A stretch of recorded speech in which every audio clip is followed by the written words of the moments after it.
Hey guys, so today we're going to be talking about the original Apple Watch in 2021.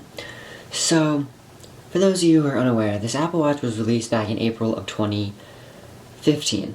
Now, that's like 6 years ago, hence how they're on the Series 6, because every year there's been a new one. So, this is called the original Apple Watch, or the Series 0 in other terms.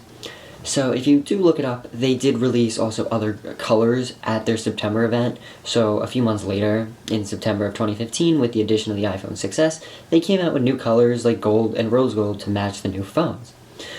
So then in the next year, in 2016, they came out with the Series 1 and Apple Watch Series 2. And then 2017 was the Series 3 and so on. So it's really rare, I feel like we get two Apple Watches. And I guess you could essentially say there's been a total of 8 now, because including the SE and the original one, because the original one wasn't given a series number, it was just called Apple Watch Sport, which then they got rid of. But still, like, props to Apple, because they've done a great thing with the new ones. I was going to say, like, I used this for a week, and all I got to say is, I have major props for you if you still use this. This is still trying to boot up for the past, like, 4 or 5 minutes now, as I was waiting to shoot this video until this booted up, but we're gonna be here a while if I wait that long, so I didn't feel like doing that. But I used this watch for a week, and all I gotta say is, if you still have one of these, or still use it on a daily basis, I got major props for you. Like, I don't know how you do it. Now, granted, I am also spoiled with my Series 6, with the new S6 processor, because this has an S0 processor, or I don't even remember what processor Apple put in this. I would have to look that up because I don't remember. But this is wow. Just wow.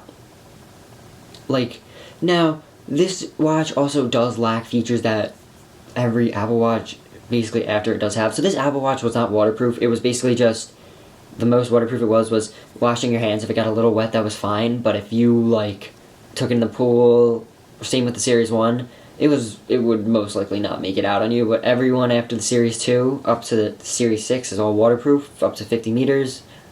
So which is like, I think 150 feet if I did the math right. I don't think I did. But that's a lot. And I was going to say, like, I'm also very careful with my Apple Watches and refuse to bring them anywhere near water just in case something happens to them. Because with my luck, it would be like, oh, well, you brought me in the water, I'm going to break. No. So it's not worth it in my opinion.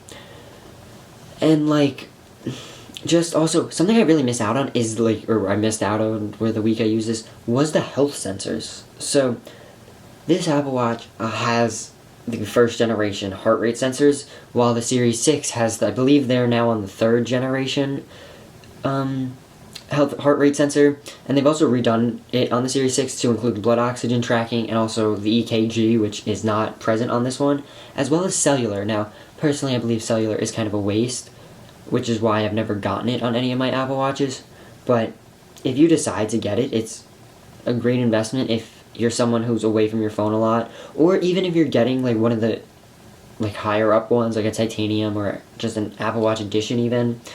Now, they do come included on the higher up ones, so you don't really have a choice, but you don't have to activate the cellular plan, which is kind of a nice thing about it. So you can get it, but not activate it. Because, like, I know people have done that, and, like, when they're on vacation or something, and they, like, their phone breaks, and they're like, oh, I'll activate it now. Because I don't have a phone to use, I can still, like, get in contact with people and everything, which is great about the cellular. So it has its givens, and it has its trade-offs, I feel like. But also, the battery life in this thing does not last me a day. Now, also, this is also 6 years old, so if you find, I mean, they don't even make this one anymore, so if you were to find one, you would get a second-hand one, most likely. Now, if you have a Series 1, 2, or original, or even a Series 3 that you have, if you haven't recently bought a Series 3 within, I'd say, the past, like, 2 years, I'd say keep your, upgrade to a new one, but if you bought one within the past year or so, keep the Series 3, because you spent the money on it, and it's also a great investment, as Apple is still supporting that Apple Watch now since 2017, so now they're going on their 4th year. So I would be curious to see if Apple ends support for it, although they probably won't because they're still selling it, so they wouldn't be selling a product and then, like, a day later, like, cut it off, because that wouldn't be right, I feel like. But I gotta say, major, major props to anyone who still uses this, especially now 2021. Like, this is still booting up if it would boot up. And also, the always on display, if you don't, I was going to say you could sort of see if it would choose to focus. You don't know what you're missing. And now focus on me. Come on. You don't know what you're missing until you don't have it anymore. Like, I've gotten so used to just, like, glancing down at my wrist. And also, if you are an Apple Watch user, you know of the infamous wrist turn and then wrist turn again if it doesn't, because sometimes it doesn't always go on, and you're like, and then you gotta just throw your wrist up, which is something, like, my friends always made fun of me originally, like, back a few years ago when I would, because I'd always have to go, or then, like, go do it again sometimes because it wouldn't turn on. But now I just, literally, it's always on. I was gonna say right now, yeah, see, it's always on. So that's the great thing about it. So I don't have to worry about it going off on me, essentially. Now, I can turn that off with theater mode or turn off the always on display entirely if you don't like it. But I gotta say, as someone who used it, and then also loves it, I gotta say it's great. And also, I really missed it.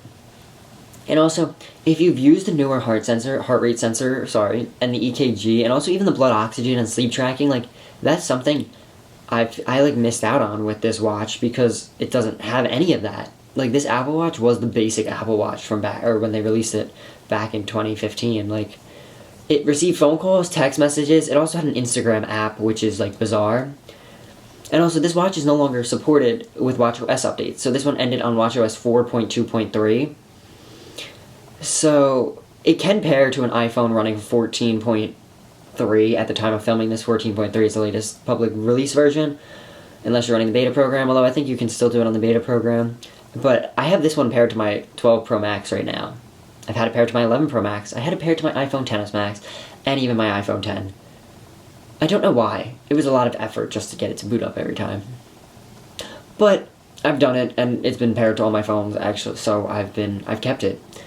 But if you are going to buy one of these secondhand, if you could find someone selling it or something, I would say go for a Series 1 or 2, as, yeah, those are no longer supported, but they did stop at watchOS 6, so you don't miss out on a majority of the features.